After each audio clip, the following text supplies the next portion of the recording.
If you work in quality control at a candy factory, you know strict safety regulations come with the job. It's why you partner with Grainger. Grainger helps you find the high-quality and compliant products your business needs to inspect, detect, and help correct issues. And the sweetest part is, everyone gets a product that's as safe to eat as it is delicious. Call 1-800-GRAINGER, click Grainger.com, or just stop by. Grainger, for the ones who get it done.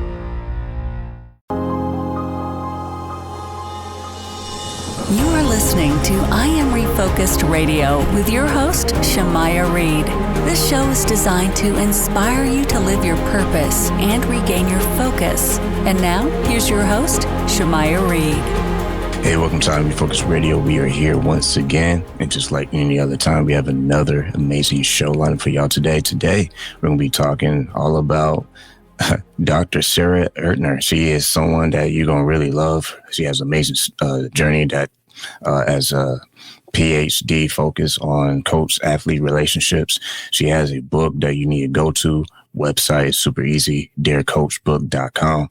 She really unpacks some of the things that we probably overlook. I was part of sports. I didn't make it big, but I'm just saying we know how it is. Sometimes we have a coach that kind of gets a little bit loud, a little bit, kind of over animated.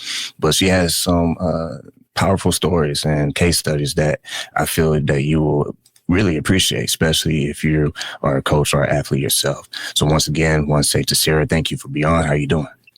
I'm doing well. Thank you for having me here. Well, I appreciate you clearing your calendar. I know you're swamped. I thought I was swamped, but you're the one that's flying everywhere and doing all these lectures and presentations. So we'll get right to the chase.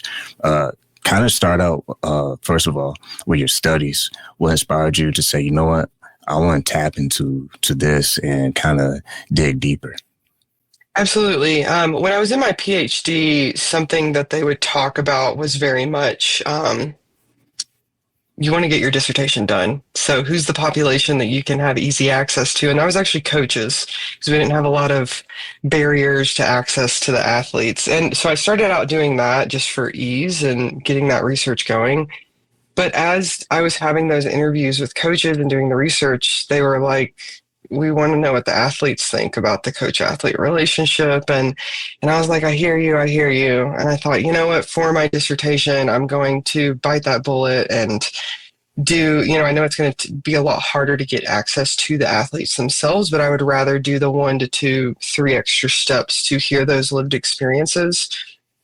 And what was supposed to be 60 to 90-minute interviews were like 2.5, 3 hour long conversations, because it became very, very clear that I was the first person that was a neutral person to them. I wasn't a teammate. I wasn't a parent. I wasn't somebody that was already invested in their life in any other way, that was sitting down saying, what can coaches do better by you? And it just was this spring of knowledge that came. So in academia, most times what happens is you do this research and then you publish it to journals, and that just stays behind a paywall and people aren't really getting those stories. So I went a little off the beaten path and decided, you know what, did the dissertation, and all my committee was like, you need to write a book, this information needs to get out there. So I bypassed the research journal publication component. I teach at a predominantly teaching university too, so I have the privilege of doing that, and found a publisher and published these stories in a confidential manner, of course, because we know that there's power dynamics within sport, and people, they don't want the backlash of a coach maybe finding out it was them and then they don't get playing time. But my ultimate, where my heart is at in doing this, is not to point the finger at coaches and say, you're bad and here's how you can be better. It really, the energy I brought to it was empathizing with coaches. And when you read between the lines of what the athletes are saying, you realize that there's not a lot of support for coaches. And so that's the tone in which the book is written. The letters themselves are constructive in nature. I did coach the athletes through those. I mean, some of them started out with I hate you, you're awful. And I was like, hey, I hear you, that's valid. And let's remember that the audience, I really want this to be an educational book. So that was a really powerful process too, was not necessarily leading the athlete to say something that wasn't their own words, but helping them use their story to feel like that they could educate coaches on how to better show up for for athletes in the future. I like how you made the point of the world of the coach and the athlete. I mean, unless you're in that world, you really don't have a clue what's going on when there's a timeout or halftime in the locker room.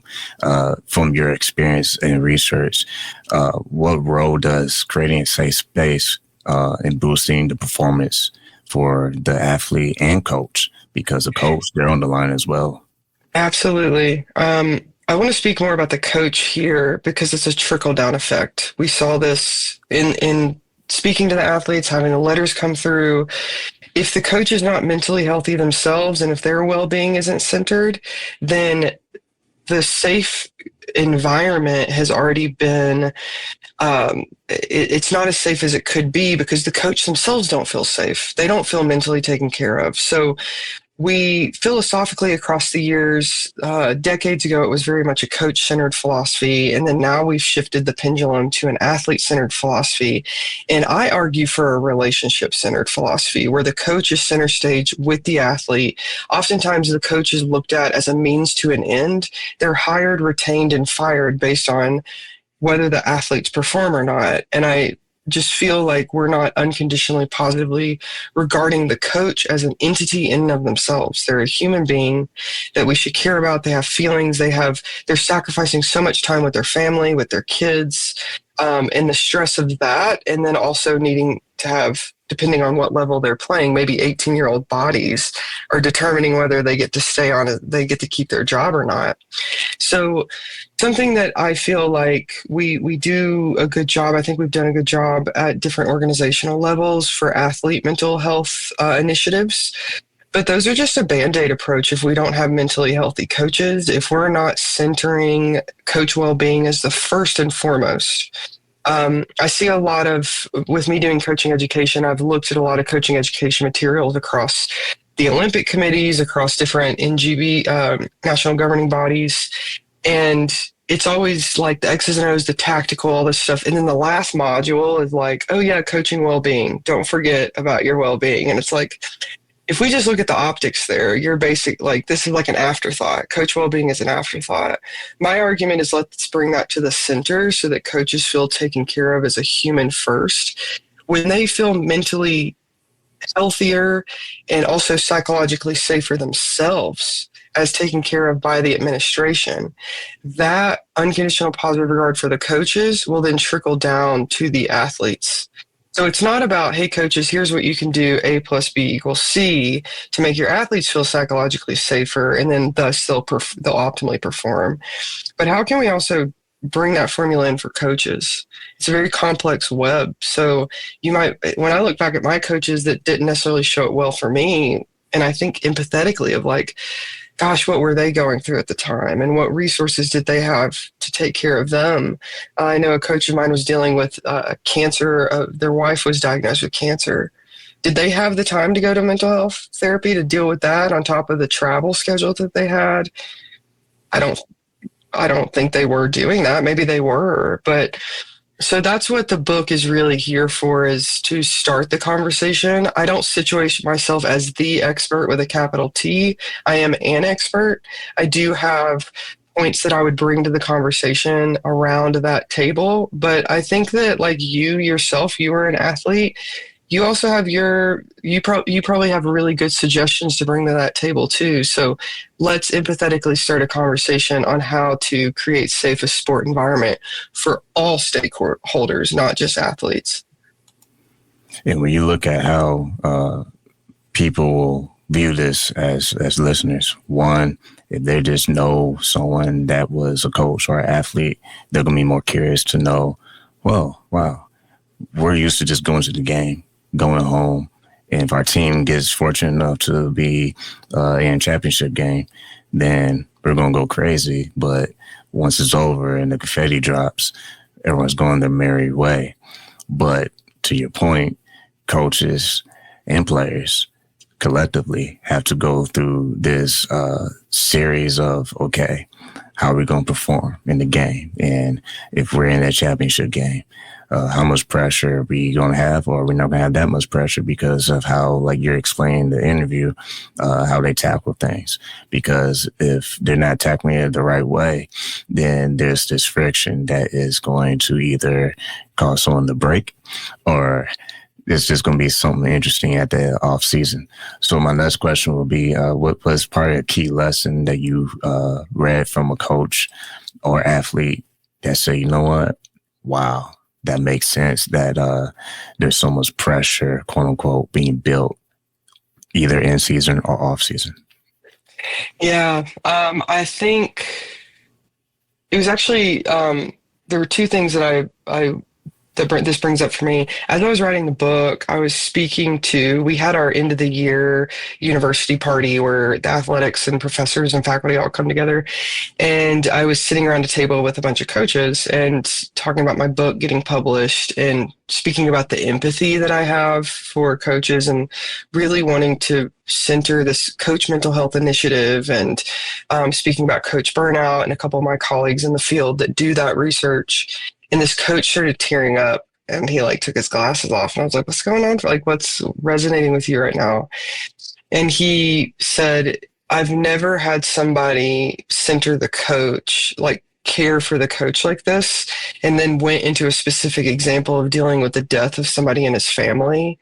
But no, it was just the thought of like, I just have to show up to I can't show up to practice and break down in front of the athletes. Like, I have to have my shit together. And that it was like the first time in his 20 years of coaching that he had ever had somebody be like, you matter in and of yourself. And why don't we have these things in place? And the pressure, I remember him saying the pressure I felt to have to put this very intimate death, like something that really, really affected me. Like, obviously he got some time off, but not enough. I mean, the grieving process doesn't care about, capitalism and productivity culture. And so him coming back, and him navigating, he felt like he was being fake, but he wanted to be vulnerable, but what's the line of being too vulnerable? He didn't have the time because they were in season and traveling to really dedicate to therapy. And if he did, he was nervous that, well, what if I have this therapy session and then I just cry the whole time and I have to show up for the athletes after? And they don't know how to navigate that space. So that story really, really hit home for me and was really a blessing for me to receive that story, because I thought that this person's not alone. This isn't a singular instance. The book is broken down into part one, or thank you letters, actually, which was surprising to me to receive. My bias was that if I ask athletes, what do you wish you could have told your coach but never did, it's going to be all bad. I actually received thank you letters via email, which speaks to the absolute issue of lack of communication on either side of the pendulum. Like, we're just saying thanks, coach, and walking off without giving like really, really due diligence on what do you mean by that? What are you actually thankful for? So there's a lack of communication across the board. And then when you get into the part two, which are more of the and I hate that I almost labeled it the not so good letters, because they're still good. There's goodness to them. They're just more critical in nature.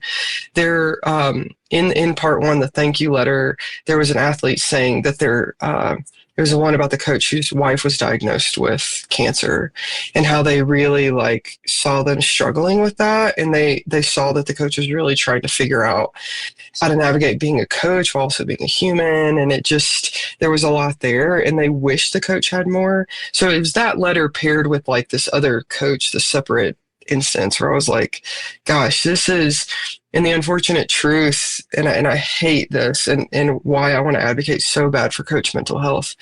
I don't want us to wait for a coach to kill themselves. That there's suicide. Athlete mental health initiatives came when we started seeing more athletes killing themselves. Oh, now we have to do something. Really? Off the backs of these people's bodies? We don't need to wait for the coach that's so stressed and they have their family stuff at home. They just had a kid born. They're not spending time with them. They feel guilty for that. They're burnt out because they're working 78 hours a week. The stress of them losing their job because they're not having a great season. Do we really need to wait for there to be a death sentence for us to care about this? So let's mitigate that. So that was a big thing. Another thing I wanted to touch on quickly, when I was first writing the book, the first draft of it, I offered a letter, and then I offered my expertise on what the audience should get out of that letter. And I was teaching a methods of coaching class, and I stopped dead in my tracks in the middle of teaching because I was telling the students, as coaches, you need to step back more. You need to listen to the athlete's voice. And I stopped dead in my tracks, and I thought, well, damn, I'm actually writing this book in the exact opposite way of what I'm teaching. So I stepped out of the class. I called my editor, and I was like, Amanda, I think I need to rewrite this book. I need to stop talking as much, and I need to gather more letters, and I need to make this book more calling people into a conversation rather than me situating myself as the expert with a capital T, which is exactly how sport is. I'm the coach, and I tell you what to do, and you're considered a good athlete if you play the way I coach you. Versus it's a collaboration, it's the relationship. Athletes, especially depending on if you're at the Olympic, professional, collegiate level, they know how to coach themselves to some degree. It's about collaborating with them. So I went in, I admitted to my students what I did, and I was like, I'm going to use myself as a real life lesson right now. And I rewrote the book. I started out with 10 letters. I'm ending with a handful more. And I have journal prompts in between. My favorite quote from my favorite quote ever is, a book read by 1,000 different people is 1,000 different books. So if I come in and tell you as the reader what to get out of this letter, I am disrespecting your lived experience on how you're interacting with that letter and what you're resonating with. So it's rather, out of this letter that you just read, what should you keep doing that's inspired? What should you stop doing? What should you start doing? So again, let's start the conversation. Obviously, in part 3 of the book, I add my expertise in there and offer some research and kind of different directions that I think we should take, some of which I'm speaking about here, which is coaching health initiatives, mental health initiatives. But what I'm hoping by sharing this story is that reflective practice. I mean, I have a PhD, I'm a professor, I teach students, and then I had to stop myself dead in my tracks and say, oh, let me take accountability for how I'm actually exacerbating the problem on a meta level. And that's the level of humility that I really hope those that read the book can just be like, hey, let's just put our egos down. We've done the best we could up to this point, but we can still get better as well. You literally took the words out of my mouth, because the first thing I was thinking was humble, as you were saying what you were saying, because it does take humility from someone like yourself who has this education, who has these credentials, to say, time out. I know I have these titles and I can run laps around the average people who are not in this realm, but you still say, you know what? I still have to have a listening ear to who is being affected by this. And I think that should be applauded, because you don't always get that. Sometimes you get the opposite, where it's like, wait, hold up. I'm kind of the one that you need. So you should be thanking me for even trying to write this book. That's a great, I would say mindset. That's a great approach that you took, because you don't always get that when we live in a space, may not be everywhere on this earth, but in some areas we sometimes feel that I have to be looked at as the source of good information. And I think that's a great point. My next follow-up question to that is, I don't know if you noticed, but a lot of professional athletes, they're on podcast shows, but not just that, they are doing podcast shows as far as hosting them. And I've been listening to some, and what's interesting is that they want to have a voice in what's happening outside the court. And my question for you is, with your research, have you been able to notice a pattern where athletes or coaches are doing the same? Are they being a little bit more vocal about bigger issues outside the game? Yeah, I think there is. I almost want to speak about pressure here. I think some athletes feel pressured to like, well, if you have a platform, you should use it. I've seen that a lot with social media. Um, so I want to couch this within a specific theory that I use as a mental performance consultant, which is self-determination theory. And that's on a continuum between being amotivated. It's a theory of motivation between being amotivated and intrinsically motivated. And in the middle of that continuum are these four different extrinsic motivations. So being externally motivated. So you're playing to receive money and awards and accolades to please the coach, etc. Intrinsic or internal motivation is very much just doing, and that intrinsic internal motivation is connected to higher levels of performance. It's about connecting your performance to the value of the task at hand, just loving the game for the game. And a residual effect can obviously be accolades, but that's not why you're doing it. And one of the things is connecting athletes to their values. So let's reconnect with what your values are. First of all, understanding values are fluid. So usually every year, sometimes every 6 months, we'll revisit their values. Back when I was in graduate school, my number one value was learning because I was in a learning environment. Now it's, I just actually redid it a couple of months ago. And it's autonomy. And so navigating, what does that mean as far as performance?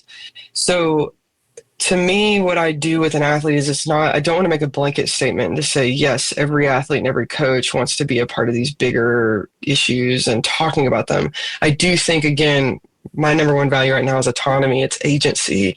It's asking people, what do you feel comfortable with doing? And if it is, Colin Kaepernicking, whatever situation it is you're going into, how is that values driven? So to me, if you're making a decision as it's values driven, and maybe their number one value is advocacy. Okay, awesome. Then they know that the decisions they're making is values driven. Personally, it's not influenced by the pressure. It's not an extrinsic pressure that they feel like they have to do it. It's an internal agency that they want to do. So the way I wrote the book, the way I'm speaking in this podcast and every other podcast, I feel like I'm a facilitator of space. I don't feel, again, I'm not the expert with a capital T. So I love that these athletes that are getting out there and doing the podcast and speaking about these heavier, hotter topics that are out there, and other people have opinions of like, just, shoot the basketball, don't talk about racism. And I'm like, okay, that's taking a person's agency away. Okay. So that's where I have a problem when people are like, oh, you're just an athlete. I mean, they're a human first. I mean, coaches are the same. We saw, I'm like blanking on the coach's name. The Golden State Warriors, he got up, Steve Kerr, and he got up and spoke about the presidential election, and he was there for Kamala. And I thought that was just a beautiful, that was his agency, his choice to be able to get up and speak that way. So take away from it the political charge of who he was standing up there for. It's the free speech and being able to talk about what you want. You can intersect that though. I mean, I'm very much about diversity, equity, and inclusion. That's why I wrote the book. There's some letters in there that speak about that, about people that had a white coach and themselves was a marginalized individual, and they did feel like racism was present. And I think that's something we need to center. We do not need to put that on the back burner from an accountability and humility standpoint of just saying like, hey, we were born in this society. So I think if people are talking in terms of speaking down on people, that's really hard. But when I can tether it to an athlete or coach's value system, what do you value and how is that driving your decisions? Whether that's a podcast or just talking to their friends or not, it's just how can they feel safe in that moment of what they're doing? Once again, listen on Refocused Radio, talking to our special guest today. Sara, you have a website that people need to go to, is darecoachbook.com. But before we run out of time, I have to ask you another question in regards to how you see culture is culture. I mean, we live in a world where music is very colorful. It's different vibes, different tempos, different genres. But I want to mirror that to people's personalities, right? It's not all one box of this is exactly how we are and how we operate. My last question for you is, how can organizations who have the responsibility of taking care of these coaches, to take care of these athletes? How can organizations do a better job in making sure that they're not just instilling excellence, but they also are having a listening ear of what's really going on? Absolutely. I mean, I think one of the things I end the book with is like, hey, coach, if you're reading this, you also were an athlete. So you write your own Dear Coach letter, like retroactively, and then reread that back to yourself, like from like an athlete that possibly could have written this to you. And then be open-minded to some of that journal prompts that come to you. But another thing I do is I tell the coach to write a Dear Sport letter, maybe a Dear Sport Administrator, of like, what do you wish the sport administration did differently? And if you feel comfortable communicating that with your bosses, with the people above you, maybe sport administrators reading this book. So again, it's about starting the conversation. I think when we're talking about social change, which is what I'm asking, we're talking decade plus of change. So that's why I'm not coming in hard saying, this is what we need to do. So I think if administrators can come in and think about how can I call people into a conversation, maybe even just asking the question, what do you wish you could tell me but haven't yet? And understanding that this is a safe environment. If that means bringing in a third party, I've actually been contracted to come into some Wall Street companies to do some of that third-party work, to ask their employees, what do you wish you could tell your boss but never did? And then do a, not necessarily outing the athletes, but doing kind of a thematic matrix so that I can go to the boss and kind of speak on the behalf of the employees. I've done that before, but it takes the boss being open-minded to that. And so if that's, it can be harmful as well if a boss is really just wanting to use that to see like who's loyal versus not. And that's another issue at hand. So again, humility. Like if you really want to see forward movement and really want to create psychological safety, reach out, and we can figure out a good program to move you forward so that all voices are heard, from the athletes to the coaches to the administrators. I know I said that was the last question, but one more follow-up question is, when you think about the word tradition, that's something that's very rich to every single team. In some ways, or should I frame it this way, have you seen in some ways that tradition gets in the way of progress, or have you seen it that it's how they use it and carry it? From my perspective, I feel like tradition gets in the way more times than not, because the word culture, you used that earlier, oftentimes it's used to prescribe. So the coach will come in and say, this is the culture. And the insinuation is that the athlete has to prescribe to that in order for them to achieve excellence. Culture is based on every single body that is a part of that team, that organization. And when you add a player, deduct a player, add a coach, deduct a coach, the culture changes. So, and that culture represents the religions, it represents the race, the different cultures that are associated with that race, right? So to me, we have to broaden our understanding what culture is, and culture oftentimes doesn't, like when we think about tradition, it's very much in this, like, well, this is what we've always done. And I think about baseball, for example, very traditional sport, and it's very militant in a way. Like the guys have to have their hair cut a certain way. They can't wear jewelry. They have to wear the same uniforms. So let's just make you all uniform, when in reality, talking about self-determination theory, there's 3 components of self-determination theory that can help ease somebody up the motivation ladder, which is relatedness, competence, and autonomy. Well, autonomy is like if somebody wants to wear pink cleats to the game, or there was a Michigan gymnast recently, I forget their name, who wore their Michigan attire for the gymnastics meet at a USA qualifying event, and I think they got deducted points for that, but they felt more comfortable in their Michigan attire. We think about the volleyball players who don't want to wear the suction tight booty shorts because they don't want to be objectified, but then they get kicked out or disqualified from an Olympic match because they're doing that because of tradition, right? Like, let's let people show up in the way they want. If men want to have beards when they play because it makes them feel more professional and more like a man, what's the problem in doing that?